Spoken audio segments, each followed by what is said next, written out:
I just asked ChatGPT why guys can't do mental load. Yeah. And it came back with a few things, and I thought they were pretty good. So there's 5 things that was identified that may feed into why guys don't carry the mental load at home as often. Mm-hmm. So socialization, which is like traditional gender roles that are assigned to women as primarily responsible for the household and emotional labor, while men may be socialized to prioritize other aspects like work life or personal pursuits. So that's one thing. And I think that would be a huge thing. Mm.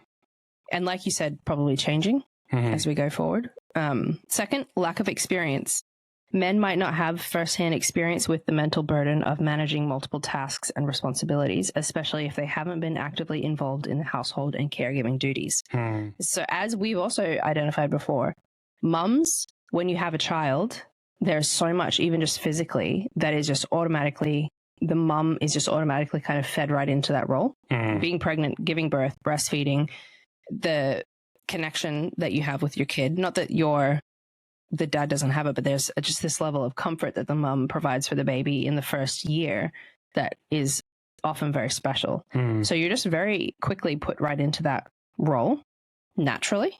And so I think the more opportunities to kind of to balance out some of those mental loads in those first moments of establishing your family, whether it's as a couple or as parents, if it's not caught and established, then it'd be really easy to just, that's the pattern that you go into. The man doesn't have experience managing how many feeds a day the baby needs and when it needs to nap and how to get the kid to school while the baby's napping because he's been at work and it's been automatically the mum's role. And so when you don't have experience and you don't have that kind of repetition of that task, it would automatically not be on the top of the guy's mind. It's interesting as you're sharing that stuff too, and again, this is an unfinished thought, but I'm in my head. I remember back to a conversation I had with a friend of mine. Now we've got a daughter and multiple boys.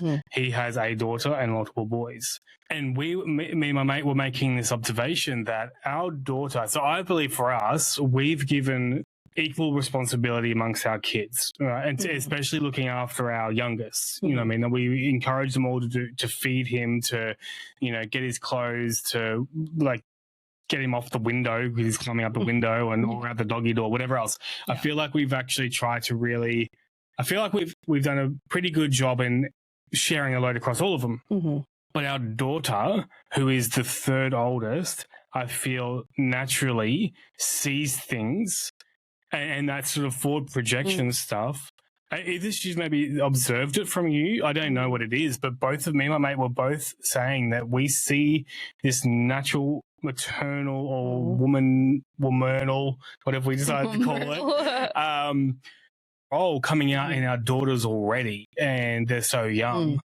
So I wonder if it is something that you guys are just built with. Yeah, exactly. And it's just these observations that you just see.